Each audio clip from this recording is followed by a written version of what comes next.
immunotherapy is active in head and neck cancer, and the course of my talk was really just to review how we figured that out. So the first step was establishing that head and neck cancers are targets for the immune system. There's clear evidence that they can be infiltrated by tumor-associated immune cells. The mutational load that we see in both HPV negative and HPV positive head and neck cancers is neoantigenic, and there's actually evidence from the early trials that the higher the mutational load, the somewhat more likely patients were to experience a partial or complete response.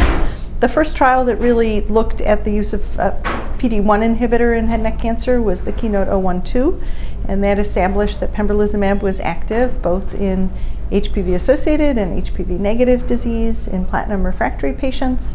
It was followed by the KEYNOTE-055, which also showed that it was active in cetuximab-refractory patients. And the first randomized trial was with a different PD-1-directed antibody with nivolumab, and that showed that if you compared nivolumab to an investigator's choice standard of care chemotherapy, either cetuximab or methotrexate or docetaxel, in platinum-refractory patients, that the median overall survival went from about 5.5 to about 7.5 months. And then there was a similar study that looked at pembrolizumab, also in platinum-refractory disease, that also showed an improvement in median survival.